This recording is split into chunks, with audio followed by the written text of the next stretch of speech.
Assalamualaikum warahmatullahi wabarakatuh. Sudah barang tentu kita sebagai pendidik juga mengerti tentang kecanggihan dari teknologi yang sekarang ini yang dapat mempermudah cara mengajar kita kepada peserta didik, baik mendidik, membina, dan mengajarkan ilmu pengetahuan kepada peserta didik kita. Semoga nantinya Bapak Yahya bisa memberikan pencerahan pada teman-teman supaya kita tidak menjadi katak dalam tempurung yang cuma ilmunya itu aja. Kedepannya insya Allah moga-moga para pendidik dari tutor PKBM Kita Belajar bisa mengikuti era globalisasi tentunya di bidang pengajaran. Nantinya kalau ada pertanyaan-pertanyaan yang mungkin yang sangat membebani Anda dalam pengajaran, khususnya di bidang pengajaran melalui IT, bisa ditanyakan langsung kepada ini master kita Bapak Muhammad Yahya yang sudah melalang buana kemana-mana memberikan pembelajaran tentang pengajaran dalam bidang IT, Pak ya. Oke, langsung saja kepada Bapak Muhammad Yahya untuk memberikan pengarahan kepada teman-teman. Ya baik Bapak Ibu, selamat siang. Assalamualaikum warahmatullahi wabarakatuh. Ini adalah instrumen saya mengasesmen diagnosis Bapak Ibu sejauh mana pemahaman terhadap TIK dan kurikulum merdeka. Caranya bagaimana? Buka handphonenya, ketikkan alamat ini, joinmyquiz.com, ini alamatnya di sini. Nanti Bapak Ibu akan diminta untuk mengetikkan kodenya 603311. Kemudian Bapak Ibu diminta untuk mengetikkan namanya siapa, kemudian tekan tombol mulai. Tekan tombol mulai di HP Bapak Ibu semua, nanti kita menjawabnya nanti akan kita sama-sama di sini. Ya.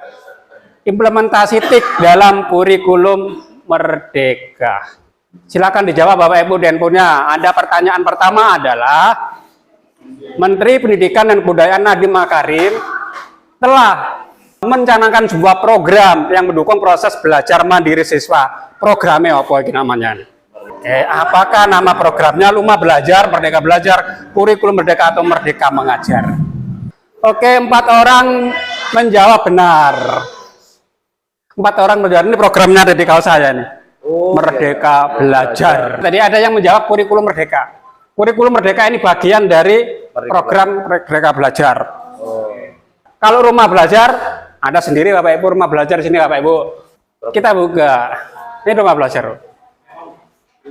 Nah, ini isinya bang soal, kelas maya, sumber belajar yang bisa membantu Bapak Guru untuk menemukan bahan-bahan ajar sehingga nggak repot-repot buat materi, nggak repot-repot buat PowerPoint, nggak repot-repot buat video. Sudah tersedia di Rumah Belajar, kita tinggal pakai aja. Dan ini dibuat oleh Kemendikbud sejak 2011 ini. Nah, kalau yang Merdeka Mengajar ini karangan saya aja ini Bapak Ibu ya. Episode keberapakah kebijakan kurikulum merdeka Bapak Ibu? Ketik angkanya. Jadi program Merdeka Belajar itu ada beberapa episode.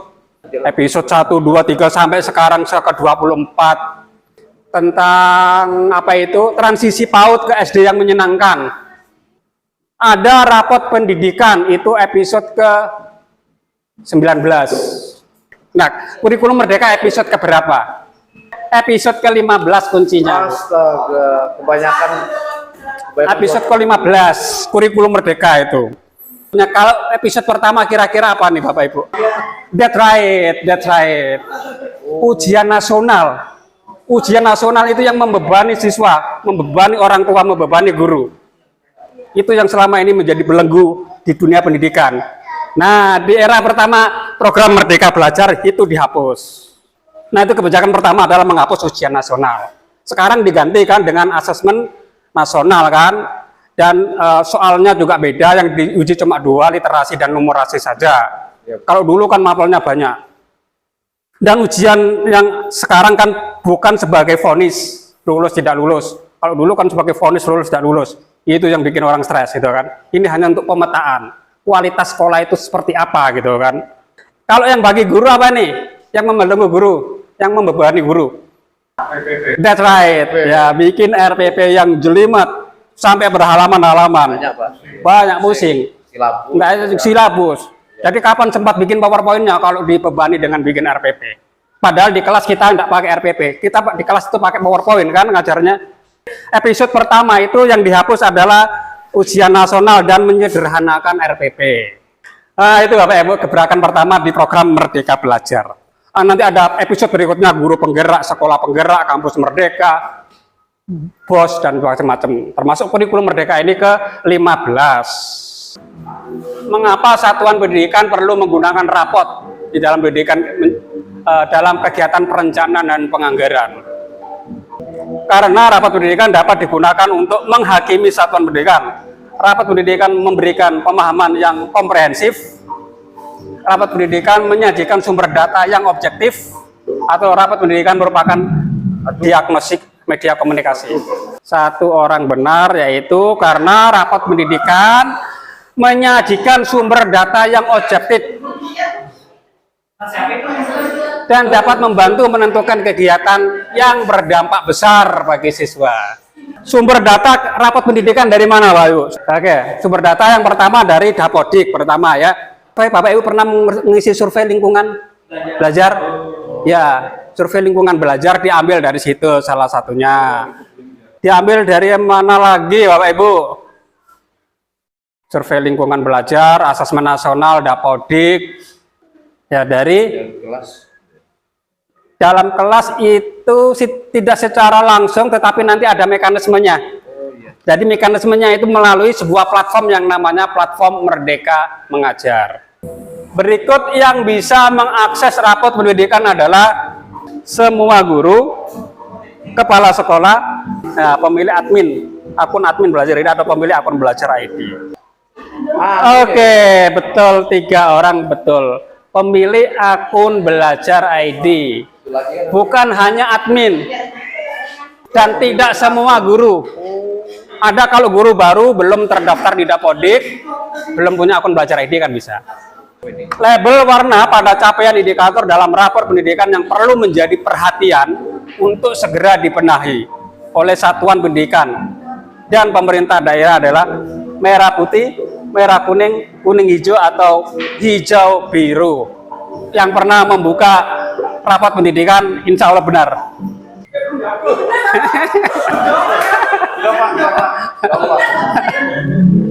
Berarti 4 orang pernah membuka. Nah, nanti Bapak Ibu buka rapat pendidikan setelah ini nanti ya. Nah, bagian mana yang perlu menjadi prioritas pengembangan lembaga kita gitu kan. Ini kan sebagai dasar perencanaannya. Oh, bagian ini toh yang perlu saya tingkatkan lagi gitu kan. Sekarang berbicara tentang platform Merdeka Mengajar. Fitur yang bukan atau yang tidak ada di platform Merdeka Mengajar. Laboratorium maya, asesmen murid, bukti karya atau pelatihan mandiri.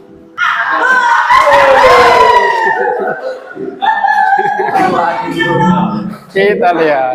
Jadi laboratorium maya itu ada di rumah belajar. Nah, ini laboratorium maya. Ini adalah instrumen untuk uji coba. Bapak Ibu mau mengukur tentang apa gitu, kan ada di sini.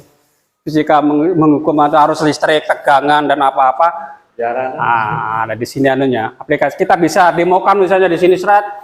Oh, nanti kita tambahi energi berapa banyak, lampunya nanti seperti apa gitu kan. Guru-guru fisika nanti paham anunya. Kita bisa membuat simulasi virtual. Ini di laboratorium maya di rumah belajar ada. Oke, 4 orang benar. Sekelompok pendidik dan tenaga kependidikan yang berperan bersama dan berkolaborasi secara rutin dan berkelanjutan dengan tujuan yang jelas dan terukur untuk meningkatkan kualitas pembelajaran sehingga berdampak pada hasil murid. Pernyataan di atas difasilitasi oleh PMM atau Platform Merdeka Mengajar. Di fitur yang mana? Pelatihan mandiri, asesmen murid, komunitas, video inspirasi atau bukti karya. Komunitas. Nah, kita lihat. That's right, komunitas. Untuk membuat komunitas, syaratnya harus melakukan ini dulu. Oke, selanjutnya.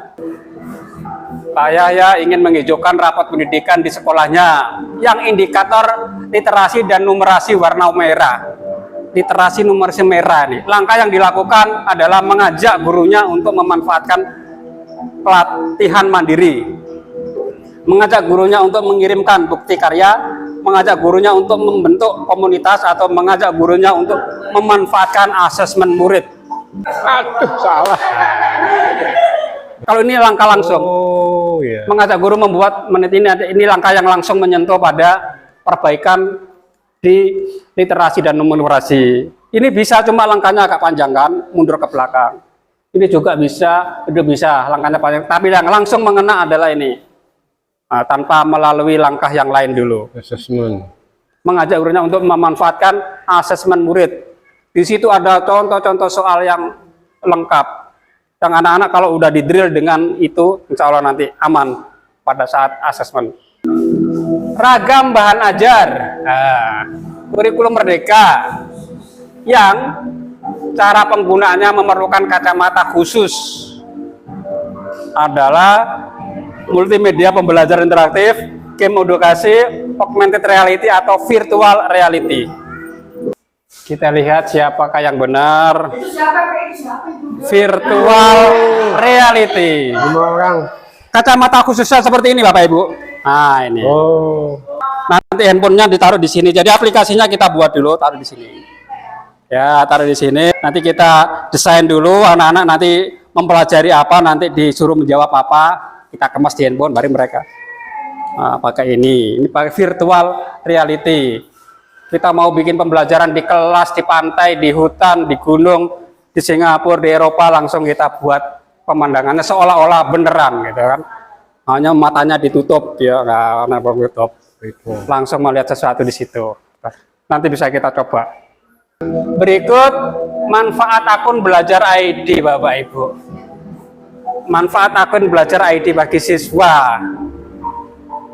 Pemanggilan video dan aplikasi Arkas, formulir daring dan tanya bos, dokumen daring dan SIM BKB, atau penyimpanan daring dan Canva. Ayo Bu, kita lihat. Oke. Tanya bos, apakah siswa perlu tahu? Tanya bos. Hah? Tanya bos, perlu nggak perlu ya? Itu urusan bendahara ini ya. Urusan bendahara ini, bukan urusan siswa ya. Kalau formulir daring, aplikasinya apa nih Bapak Ibu? Pernah gunakan Google Form? Ya, ini Google Form. Kalau ini pakai apa nih? Pemanggilan video nih. Kalau Zoom kan buatan Zoom, yang buatan belajar ID, yang punya belajar ID. Ya, that's right, Google Meet. Dokumen daring, apa nama aplikasinya nih? Jadi siswa nanti bisa menggunakan dokumen daring itu, misalnya dia bikin proposal ulang tahun sekolah itu ya. Nanti bisa 10 orang ini bisa mengerjakan sesuatu yang berbeda, yang satu bagian cover, yang satu halaman kata pengantar, yang satu anggaran, yang satu acara, yang satu latar belakang, bisa mengerjakan serentak bareng-bareng dari rumah masing-masing di dokumen yang sama. Iya, melalui aplikasi ya Google Doc, dia bisa kerja secara online, anak-anak dari rumah mengerjakan dokumen yang sama, bisa selesai serentak nih, dokumen daring Google Doc. Penyimpanan daring, pakai apa biasanya penyimpanan daring Bapak Ibu? That's right, Google Drive. Nah, kemudian Canva, sudah pernah menggunakan Canva semua? Sudah menggunakan Canva. Biasanya Canva Bapak Ibu gunakan untuk apa nih? Ya, buka CV, kurikulum vitae, keren. Buat logo, keren juga. Buat apa lagi Pak? Desain. Buat slide juga keren di Canva. Buat cover buku juga keren juga di Canva, banyak template-nya. Apa Bu? Status, bikin status media sosial juga bisa, keren. Buat brosur pendaftaran sekolah. Ya, brosur pendaftaran sekolah keren. Kemarin Bapak Ibu saya kasih belajar ID ke anak-anak. Wah, senang sekali Pak. Senang sekali saya dapat belajar ID karena Canva-nya bisa gratis. Kalau tidak pakai belajar ID nanti ada premium yang mereka harus bayar. Peserta didik PAUD, PKBM, SD semua dapat Bapak Ibu. Belajar ID yang bisa dimanfaatkan untuk penyimpanan daring maupun Canva. Nah, sekarang terakhir. Bisa ini, kita lihat. Nah, laporan. Ya, nilai tertinggi. Oke, Pak Jeffrey cuma salah satu. Mana Pak Jeffrey tadi? Jeffrey Nicole, Pak.